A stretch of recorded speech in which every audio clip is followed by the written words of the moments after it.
Hello and a very warm welcome to this online tutorial about the Henle Library app. I'm so privileged to be back talking about this amazing piece of software for the second time now at Piano Week. This is our second edition online this year, and I'm just so pleased to be talking about this amazing app again. So what I'm going to do is I'm going to talk you through how to log in, how to create a username and password, what the app looks like, how to find it. And then I'm going to tell you how to redeem coupons if you have them. And then later on I'm going to show you about your own personal library, how to download and buy scores, and all sorts of features within the app like editing and all sorts of things that are in there for your performance use or for teaching use or for anything that you'd like to use the app for. So it's a really high-tech, amazing app, but it's not in the slightest bit intimidating. It's a really wonderful thing to have. You can have your entire Henle scores right there at your fingertips, wherever you are in the world. They're all there, including all your annotations, no matter where you are, whether you're traveling, whether you're online.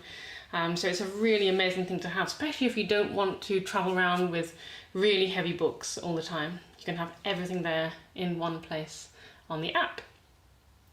So let's just have a look at that app, see what it looks like, the Henle Library app. It's available for download on all tablets, so Apple, Android devices. And I'm just going to show you on my iPad what it looks like, so you can download it. And I think it is so brilliant that it even has its own screen on my iPad. And here it is, you can see it on the screen now. It's called the Henle Library. So we're going to go ahead and open it. And as you can see, my username is at the front there. So it's artisticdirector@pianoweek.com. Now it's really easy to log in. There is not a long process at all to log in or to create a username and password. All you have to do is enter your email and create a password, and that's it. Then you can get going. You can buy things in the normal way that you can on other apps. All your pieces and library will be there. It's really easy. I'd also like to just mention a little bit about coupons. So if you have a coupon that you can redeem to buy music, to buy scores on the app, all you have to do is go to henle-library.com, and you can see that showing on the screen now. Go to the coupon section, enter the code and your email, and then automatically goes to the app. So once you then log back into the app, you have the credit there and you're ready to go and buy any score that you'd like to. So there we go, there's my Artistic Director email. So we're logged into my account at the moment. I've got 155 credits to buy lots more pieces there. And I'm just going to show you what it looks like. So if you just look down the bottom of the page here, you can see my library. So I'm going to talk you through what's in that in a minute. But just to let you know, that is all your playlists, or my playlists in this case. So all the pieces that you've downloaded and that you're going to use are there. Your playlists, everything organised by composer, everything organised by instrument is all going to be there in order, perfectly organised there alphabetically for you. If you've then mastered all your pieces and you want to then buy something new, start a new piece, give a new piece to a pupil, you just go to the Henle store, which I've just clicked on. And as you can see, you can search at the top in the search bar. So you can search a work, a composer, an instrument, and then you can browse the Henle store by composer, instrument, period. They've got all their library there, so it's a massively extensive list of pieces for all instruments, orchestra, everything, you name it, it's there. So you can go into, let's say we just go into Beethoven Piano Concerto, I would like to buy that. It's 130 credits, great, done, it's in my library. So it's really amazing and so quick. It's really one of the best apps I've ever seen.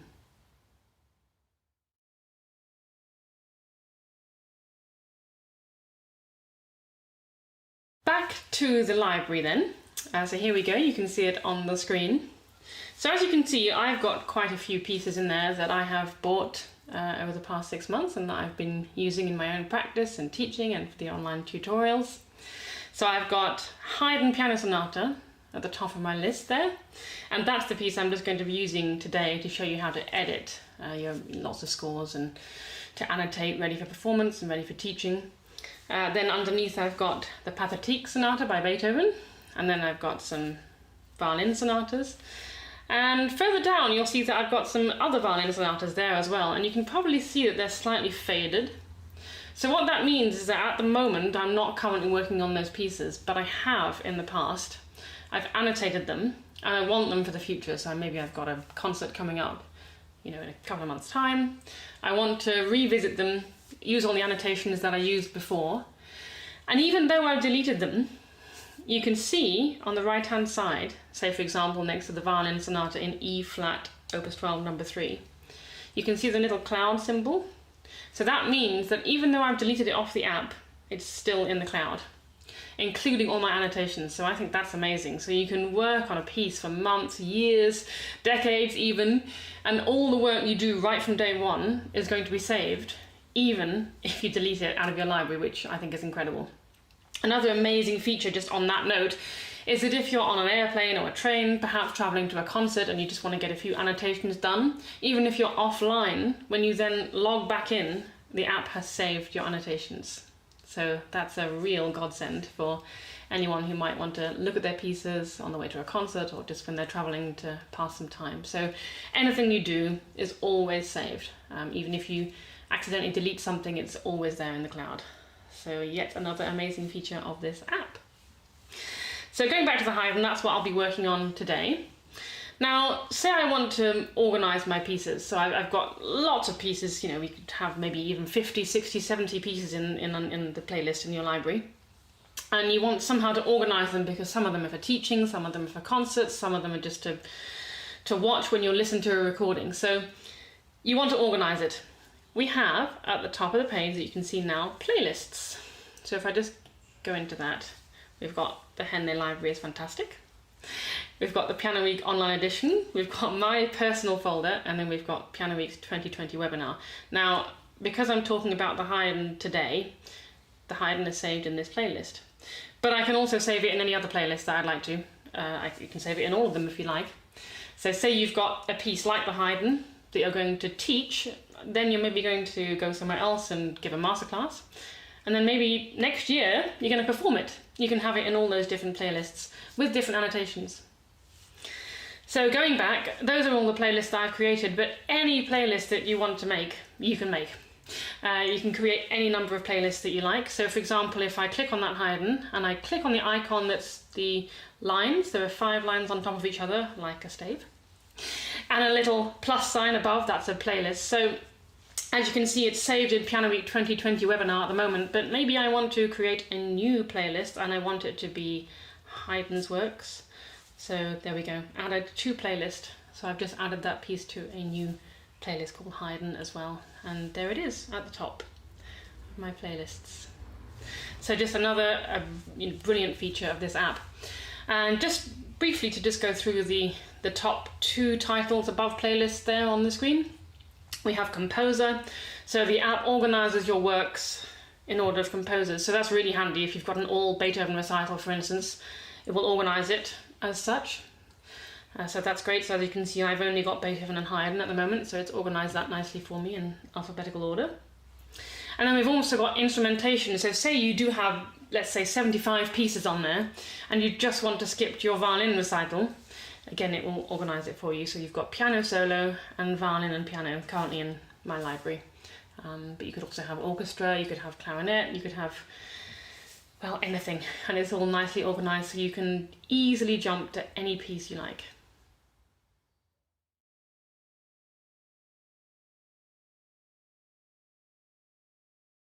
Now we've gone through the general menu and the library and how your pieces look in all the different playlists, I'd now like to show you how to edit and annotate your scores. So this can be for a concert performance or just for general practice or for teaching. There's an absolutely brilliant editing part of this score which I'm sure you'll all love. So I'm just going to go into the Joseph Haydn Piano Sonata in D major at the top, and I'm just clicking once in the middle of the page, and you can see when I did that the top bar disappeared. So this is just to make it clear for concert performance. This is how you want to read it. There's no bar obscuring the top, and you just swipe. So it's extremely easy, just how you would use any kind of device. You just swipe the screen and all the pages come up extremely quickly. Now if you press and hold the middle of the screen, you get this editing icon. Now this is really great. I don't know about you, but a lot of my pieces over the years, a lot of my books, the physical books that I've used, have become very messy with years of work. Lots of different fingerings and pedal markings and all sorts of practice notes are on there, and it's all become a bit of a disaster. I wish I could rub some of it out, but I can't. So the beauty of this app is that you can do all your normal scribblings and writing and anything that you want to do in your practice, but then you can also delete it. You can delete some things and not others. You can neaten it up, you can highlight things, and it's just so brilliant because you can basically have exactly the right amount of markings on there for you. Not too much, not too little. You can also edit any work that you've already done. You can make it slightly less. You can have fewer fingerings, fewer pedal marks, things like that to send to pupils, or more, passages with lots and lots of fingerings to send to pupils, for instance, if you want to. And you can add different annotation layers, which I'll show you in a minute. So it's a really fantastic tool. So as you can see at the top, I've got my blue ink highlighted there, and there are different pens. So there's a thin nib, and then a more medium, and then a thicker nib up there, the pen apps, so to speak, the pen icons rather. Then we've got a highlighting icon, we've got a text icon, so that's for something maybe that you want to write that's a little bit more formal, or you want to send it to a pupil or a conductor or something, you don't want it to be maybe handwritten. So I'm just going to select the second thinnest pen there, and I'm just going to write on the score, let's say something about the left hand, perhaps. Left hand, good. Now say the following day I come back to my practice and the left hand was certainly not good. We can get the eraser icon at the top, which I've just clicked, and get rid of it. You can change the colour of the ink. You can erase. There's an arrow back button, so you can get rid of anything that you've written that you might not want on the score at the end of a practice session, let's say. Now, if you don't like your own handwriting, which I know will perhaps resonate with a few people, me included, you can highlight the text icon there at the top. So let's say we want to write something at the top of the page. All I did was click the text icon and then click, and I want to say maybe that the right hand was okay. Better luck tomorrow. So you can write whatever you like there, or you can write right hand perfect. So anything you like, or you can write things like con moto or accelerando or anything you like. Any text is possible. So that's brilliant, and there's no limit to the amount you can use or to the amount you can annotate. So that's that.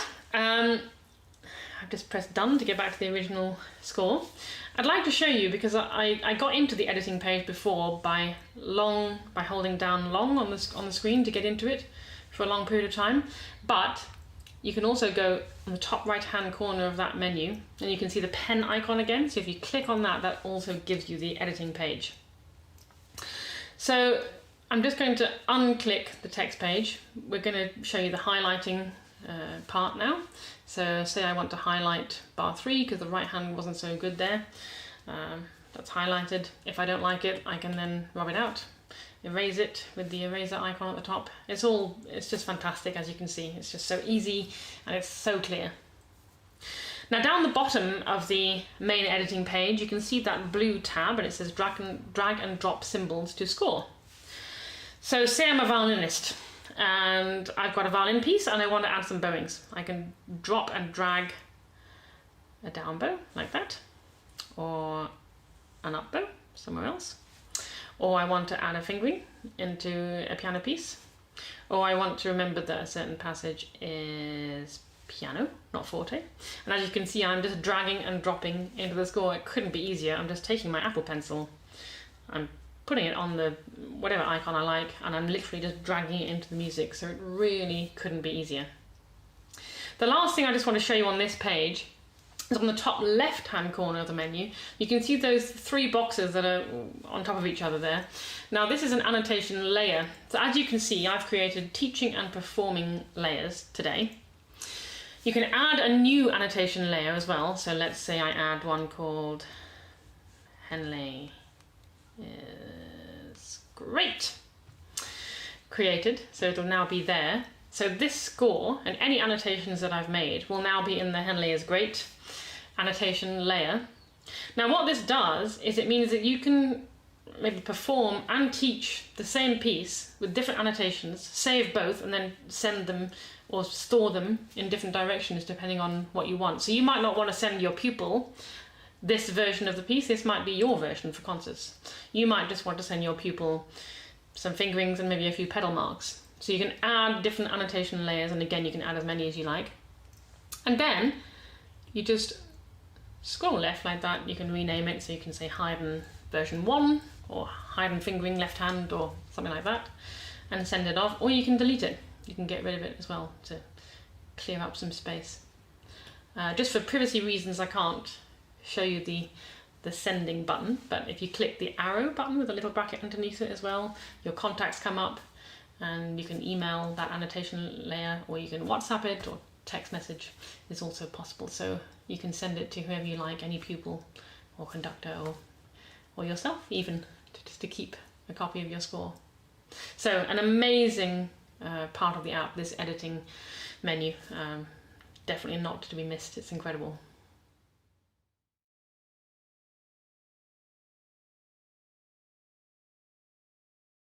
Aside from the brilliant editing part of this app, there are also lots of other features that I just like to show you, because they're also brilliant and they're also really going to help me prepare for that concert or exam coming up, or just in your practice in general. So we've been through the pencil icon at the top right hand corner, and now I'd just like to go to the icon next to that, which again is the stave lines, and the plus. So this is the playlists. So again, similar to the main menu where the library was, this is just all the playlists that you have. So you can go into it either through the main menu or here. So you've just been working on this Haydn and you want to store it somewhere and move on to another piece, so you can just put it in one of the playlists, or all of the playlists if you'd like, or just a couple of them, depending on where you want it and how you want to organise your own library. Or you can create a new one, you know, Haydn sonatas, let's say, and everything will be there when you next log in. So it's a really wonderful part of the app as well. Everything is stored, and don't forget, it is really important to say that again, that even if you accidentally delete something, or you're not online, or your iPad crashes, or something happens, don't worry, because all the annotations that you've done are there. You don't have to email them to yourself or anything like that. They're all within the app when you next log on. So another brilliant feature. You can just relax about that, because nothing will ever be lost. So the icon next to that, now it looks like a little book. And so we've got things like, there's a nice illustration of Haydn here, which I like. And then we've got things like the preface. Now what I love about Henle's prefaces in particular is that they're short and succinct, and it's just the information that you need. They're not too long to read, and they're just perfect. So this is 2 pages, I think, or even 1 page. Yeah, 1 long page that you can just scroll through. So it's just a little bit of information, really useful information about the piece. And as I say, not too much, not too little, just perfect.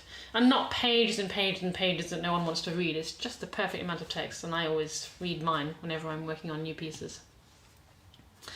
So that's that menu there, illustration, preface, and then there's just a little bit of information about 7 lost sonatas, which is quite interesting there.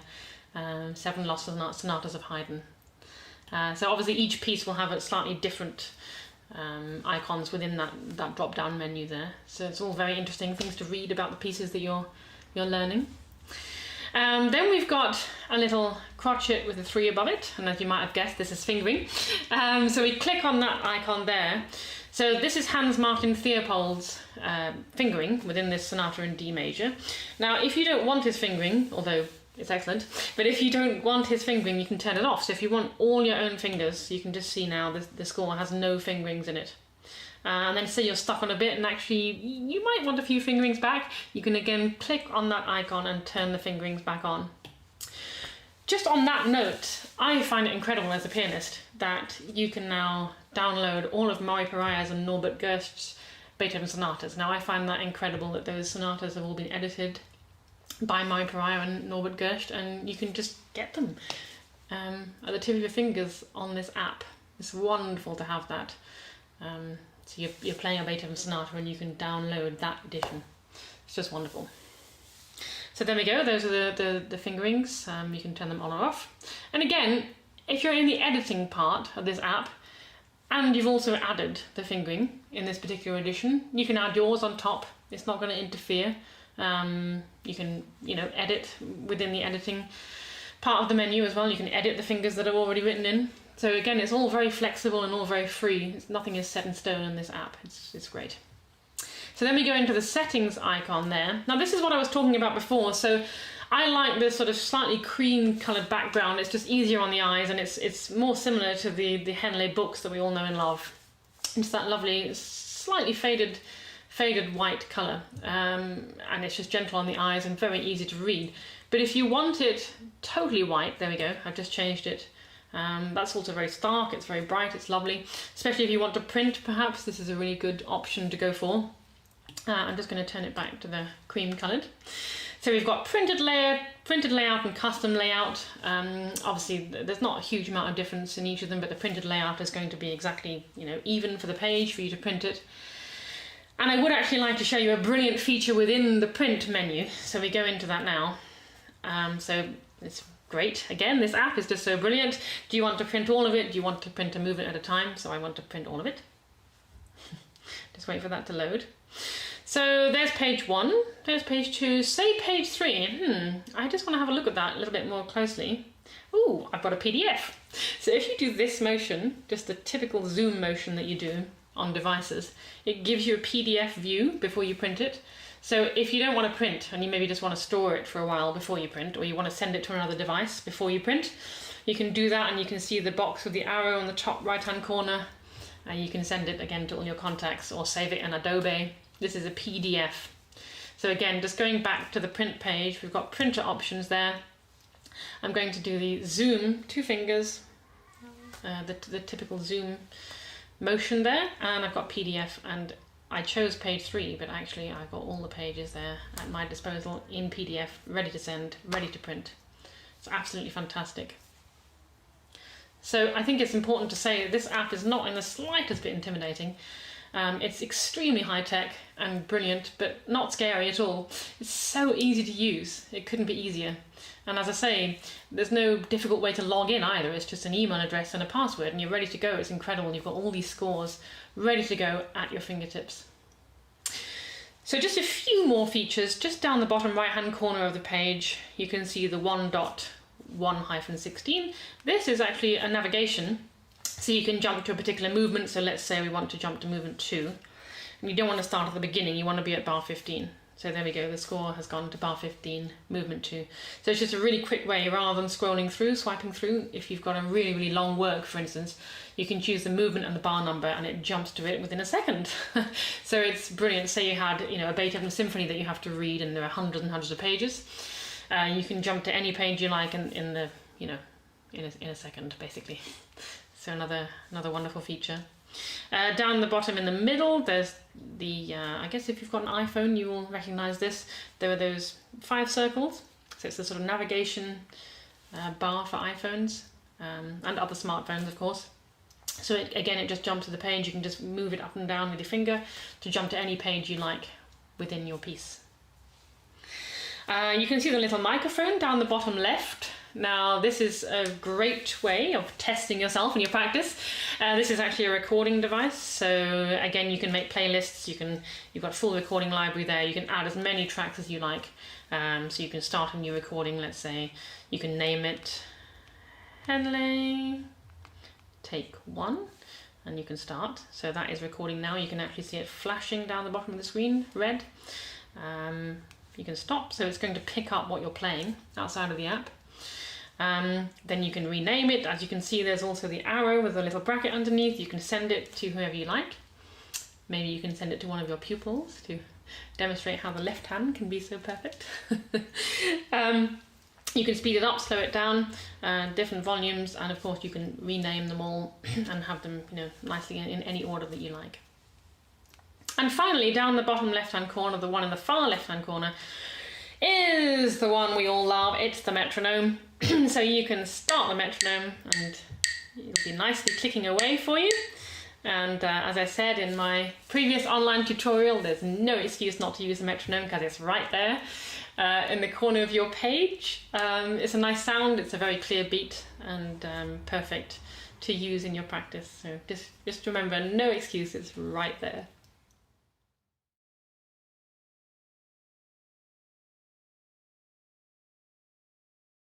Now that I've talked about all the various different aspects of the app, I'd just like to mention a few FAQs that I've had over the last few months, particularly after having just given the online tutorial at Piano Week in July. There are quite a few questions that I'd just like to address today because I think it's quite important to know the answers to some of them before you start using the app.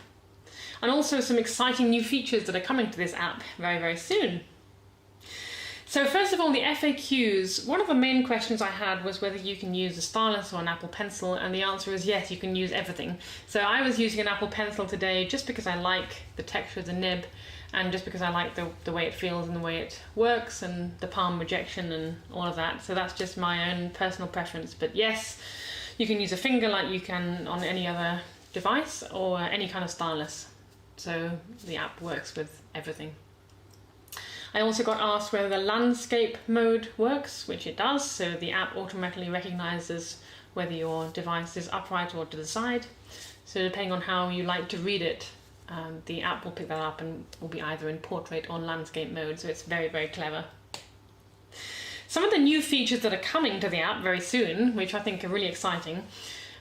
So one of them is a double page spread. So for those of you who are going to perform with the app, it's great because you're going to see 2 pages on the screen rather than 1 in landscape mode. So obviously you'll have fewer page turns and you'll have more on the page at once to see. So I really like that. The other one is a performance mode. So when you switch that on, it's going to get rid of your annotations and your edits basically. So again, you'll be able to personalize what you'd like, but it will basically clear the score up for you to perform with, just in case you don't want all your markings all over it. This of course does not mean that the app will lose what you've done before. Of course it won't, everything's going to be there. The only thing it does is cut it out just for performance only, just to make things a little bit clearer for you. So I think that's another lovely feature that's coming very soon. I'd also just like to mention that Henle are lovely, warm people. They're very welcoming, and they're always very happy to take any questions about this app that you might have. So the email address you can contact Henle on is showing on the screen now, and you can contact with them with any questions that you like about this app. Alternatively, and I didn't actually show you this before when I was going through the whole menu, because I wanted to actually show you this now, because it's a great feature. Going in again, I'm in the hide again, but going into that top menu on the right hand side, you've got the settings menu there. So I just clicked it. And down the bottom underneath print, you've got the question mark and the help icon. Now, if you go in there, if you're stuck with anything, like how to edit, how to get your playlist back, how to find the annotation that you did three days ago, anything, or how to get the PDF when you're in print function. It's all there. So this is just a brilliant sort of tutor effectively within the app that will help you do anything if you get stuck. Or alternatively, email Henle, but either way, lots of help is at hand there for you to start using this brilliant app. I know I've said that a lot, how fantastic this app is, but it really is, and I can't say it strongly enough. It really is the future. I think it's just wonderful. Thank you so much to Henle for asking me to do this online tutorial again today. And thank you all very much for listening. If you'd like to have a little look at us, we're pianoweek.com, and our website is showing on the screen at the moment. And next year we'll be back online as well as on location. We're going to be in the UK and in Italy next summer. So we really look forward to seeing you all then. Thank you. Goodbye.